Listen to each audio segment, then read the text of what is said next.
Hello, my sunshines. We are going to read chapter 4 today of Chronicles of Narnia, Lion, Witch, and the Wardrobe. Before we get started, I want to go over some vocab words that you're going to say. Okay, so this chapter is chapter 4. It's called Turkish Delight. Some vocab for this. You've got son of Adam, which means a human boy. So if you remember, Mr. Tumnus kept asking Lucy if she was a daughter of Eve. And what he was asking her is she a human girl? Okay, so a son of Adam is a human boy, a daughter of Eve is a human girl. Dominions, lands under the rule of a king or queen. A mantle is a large cloak. Turkish Delight is a candy, kind of like gummy bears, and I'm going to show you a picture of Turkish Delight. So here that is, okay. They're little, all right, they're just like these little tiny square candies, and they have like powdery coating on it, kind of like powdered sugar, and they taste very fruity. Okay.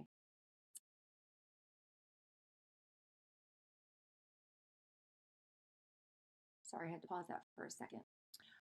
Okay, so Turkish Delight. Okay, the next word is courtiers, and those are people who are not rulers, but they stay at a royal court. So they're kind of high up, but they're not rulers of a country or a land. We've got nobles, who are officials of lower rank, so they're beneath a king or a queen. Snappishly means in an impatient and bad-tempered way. So if you speak or you ask somebody something snappishly, you're kind of being bad-tempered and you're being very impatient, like you want an answer now. And flushed means red and uneasy or upset. Okay, so your face might feel flushed or look flushed. And an expression that you'll hear in this chapter is poor sport, and I think you all know what that means. It means that you're not any fun. Don't be a poor sport. Okay, so there's that, and I'm going to get into chapter 4. Maybe I'll bring up Turkish Delight as our background today. Last year, Mrs. DeSico actually bought Turkish Delight and brought it to us. It was a little sweet for me. Okay, here we are. Chapter 4, Lion, Witch, and the Wardrobe. When we left off, Edmund had run into this woman, this very tall, magnificent-looking woman, and she said that she was the Queen of Narnia. "But what are you?" said the Queen again. "Are you a great overgrown dwarf that has cut off its beard?" "No, your Majesty," said Edmund. "I never had a beard. I'm a boy." "A boy," said she. "Do you mean you are a son of Adam?" Edmund stood still, saying nothing. He was too confused by this time to understand what the question meant. "I see you are an idiot, whatever else you may be," said the Queen. "Answer me once and for all, or I shall lose my patience. Are you human?" "Yes, your Majesty," said Edmund. "And how, pray, did you come to enter my dominions?" "Please, your Majesty, I came in through a wardrobe." "A wardrobe? What do you mean?" I opened the door and I just found myself here, your Majesty," said Edmund. "Ha!" said the Queen, speaking more to herself than to him. A door from the world of men. I have heard such things. This may wreck all, but he is only one, and he is easily dealt with." As she spoke these words, she rose from her seat and looked Edmund full in the face, her eyes flaming. At the same moment she raised her wand. Edmund felt sure that she was going to do something dreadful, but he seemed unable to move. Then, just as he gave himself up for lost, she appeared to change her mind. "Poor child," she said in quite a different voice, "how cold you look! Come and sit with me here on the sledge, and I will put my mantle around you, and we will talk. I will put my cloak around you, and we will talk." Edmund did not like this arrangement at all, but he dared not disobey. He stepped onto the sledge and sat at her feet, and she put a fold of her fur mantle round him and tucked it in well. "Perhaps something hot to drink?" said the Queen. "Should you like that?" "Yes, please, your Majesty," said Edmund, whose teeth were chattering. The Queen took from somewhere among her wrappings a very small bottle which looked as if it were made of copper. Then Holding out her arm, she let one drop fall from it onto the snow beside the sledge. Edmund saw the drop for a second in midair, shining like a diamond, but the moment it touched the snow, there was a hissing sound, and there stood a jeweled cup filled of something that seemed. The dwarf immediately took this and handed it to Edmund with a bow and a smile. Not a very nice smile. Edmund felt much better as he began to sip the hot drink. It was something he had never tasted before, very sweet and foamy and creamy, and it warmed him right down to his toes. "It is dull, son of Adam, to drink without eating," said the queen presently. "What would you like best to eat?" Turkish delight, please, your majesty," said Edmund. The queen let another drop fall from her bottle onto the snow, and instantly there appeared a round box tied with a green silk ribbon, which, when opened, turned out to contain several pounds of the best Turkish delight. Each piece was sweet and light to the very center, and Edmund had never tasted anything more delicious. He was quite warm now and very comfortable. While he was eating, the queen kept asking him questions. At first, Edmund tried to remember that it is rude to speak with one's mouth full, but soon he forgot about this and thought only of trying to shovel Turkish delights down his throat. The more he ate, the more he wanted to eat, and he never asked himself why the queen should be so inquisitive. She got him to tell her that he had one brother and two sisters, and that one of his sisters had already been in Narnia, and she met a faun there, and that no one except himself and his brother and his sisters knew anything about Narnia. She seemed especially interested in the fact that there were four of them. Four kids, remember? Peter, Susan, Edmund, and Lucy. And I lost my spot.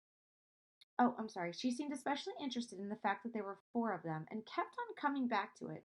"You are sure there are just four of you?" she asked. "Two sons of Adam and two daughters of Eve, neither more nor less." So she means two boys and two girls. And Edmund, with his mouth full of Turkish delight, kept on saying, "Yes, I told you that before," and forgetting to call her your majesty. But she didn't seem to mind now. At last the Turkish delight was all finished, and Edmund was looking very hard at the empty box, and wishing that she would ask him whether or not he would like some more. Probably the queen knew quite well what he was thinking, for she knew, though Edmund did not, that this was enchanted Turkish delight. Do you know what enchanted means? It means it has a magical power. Why do I keep losing my spot? Oh, it was enchanted Turkish delight, and that anyone who had once tasted it would want more and more of it, and would even, if they were allowed, go on eating it till they killed themselves. But she did not offer him any more. Instead, she said to him, "Son of Adam, I should so much like to see your brother and your two sisters. Will you bring them to see me?" "I'll try," said Edmund, still looking at the empty box. Remember, these were enchanted, so all he wanted to do was eat these. He was barely even listening to her. All he could do is think about how much he wanted to eat these Turkish delight. Look on the screen. Can you imagine eating pounds of that? Oof. "Because if you did come again, bringing them with you, of course, I'll be able to give you some more Turkish delight. I can't do it now. The magic will only work once. In my own house, it would be another matter." "Well, why can't we go to your house now?" said Edmund. When he had first got onto the sledge, he had been afraid that she might drive away with him to some unknown place from which he would not be able to get back, but he had forgotten about that fear now. "It is a lovely place, my house," said the queen. "I'm sure you would like it. There are whole rooms filled with Turkish delight. And what's more, I have no children of my own. I want a nice boy whom I could bring up as a prince, and who would be king of Narnia when I'm gone. While he was prince, he would wear a gold crown and eat Turkish delight all day long. And you are much the cleverest and handsomest young man I've ever met. I think I would like to make you the prince. Some day, when you bring the others to visit me." "Well, why not now?" said Edmund. His face had become very red, and his mouth and fingers were sticky. He did not look either clever or handsome, whatever the queen might say. "Oh, but if I took you there now," said she, "I shouldn't see your brother and your sisters. I very much want to know your charming relations. You are to be the prince and later on the king. That is understood. But you must have courtiers and nobles, and I will make your brother a duke and your sisters duchesses. There's nothing special about them, said Edmund, and anyway, I could always bring them some other time. Ah, but once you were in my house, said the queen, you might forget all about them. You would be enjoying yourself so much that you wouldn't want the bother of going to fetch them. No, you must go back to your own country now and come to me another day with them. Do you understand? It is no good for you coming back without them. But I don't even know the way back to my own country, pleaded Edmund. That's easy, answered the queen. Do you see that lamp? She pointed with her wand, and Edmund turned and saw the same lamppost under which Lucy had met the fawn. Straight on beyond that is the way to the world of men. And now look the other way. Here she pointed in the opposite direction. And tell me if you can see two little hills rising above the trees. I think I can, said Edmund. Well, my house is between those two hills. So next time you come, you only have to find the lamppost and look for those two hills and walk through the wood till you reach my house. But remember, you must bring the others. I might have to be very angry with you if you come alone. I'll do my best, said Edmund. And, by the way, said the queen, you needn't tell them about me. It wouldn't be fun to keep a secret between us two. It would be fun to keep a secret between us two, wouldn't it? Make it a surprise for them. Just bring them along to the two hills. A clever boy like you will easily think of some excuse for doing that. And when you come to my house, you could just say, let's see who lives there, or something like that. I'm sure that would be best. If your sister has met one of the fawns, she may have heard strange stories about me. Nasty stories that might make her afraid to come to me. Fawns will say anything, you know. Are you putting two and two together? What did Lucy talk about with Mr. Tumnus? Please, please, said Edmund suddenly. Please, couldn't I just have one more piece of Turkish delight to eat on the way home? No, no, said the queen with a laugh. You must wait till next time. While she spoke, she signaled to the dwarf to drive on. But as the sledge swept away out of sight, the queen waved to Edmund, calling out, next time, don't forget, come soon. Edmund was still staring after the sledge when he heard someone calling his own name. And looking round, he saw Lucy coming toward him from another part of the wood. Oh, Edmund, she cried, so you've got in too. Isn't it wonderful? And now, all right, said Edmund, I see you were right, and it's a magic wardrobe after all. I'll say I'm sorry if you like. But where on earth have you been all this time? I've been looking for you everywhere. Well, if I'd known you had got in, I'd have waited for you, said Lucy, who was too happy and excited to notice how snappishly Edmund spoke, or how flushed and strange his face was. I've been having lunch with dear Mr. Tumnus, the fawn, and he's very well, and the White Witch has done nothing to him for letting me go, so he thinks that she can't have found out, and perhaps everything is going to be all right after all. Could the White Witch be the Queen of Narnia? The White Witch? Said Edmund. Who's she? Oh, she's a perfectly terrible person, said Lucy. She calls herself, what do you think? The Queen of Narnia. Though she has no rights to be queen at all, and all the fauns, and the dryads, and the naiads, and dwarfs, and animals, at least all the good ones, simply hate her. And she can turn people into stone and do all kinds of horrible things, and she is made of magic so that it is always winter and never Christmas in Narnia. Imagine that. Never Christmas? And she drives about on a sledge drawn by reindeer with her wand in her hand and a crown on her head. Edmund was already feeling uncomfortable for having eaten too many sweets, and when he heard that the lady he had made friends with was a dangerous witch, he felt even more uncomfortable.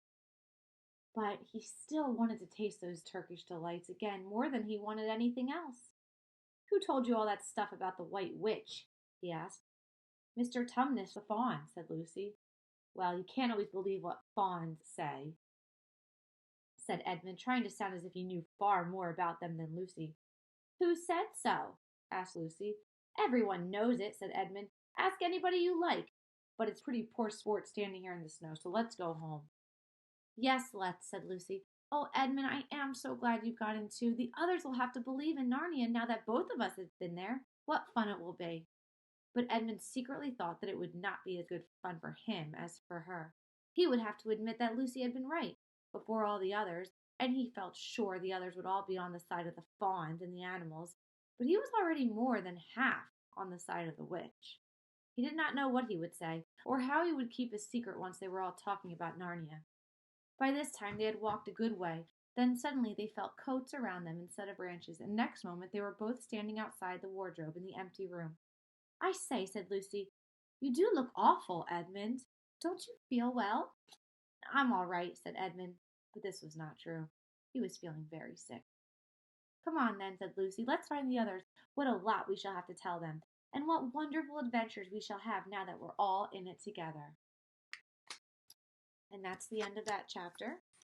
I'm curious your thoughts on Edmund. So think about this. Do you trust Edmund? He said that he was kind of on the side of the witch, and he said, of course, the others will believe the fawn and the animals. So I don't know. Just think about your thoughts on Edmund, and after break, we will get back to chapter 5. Hope you're enjoying it. Bye.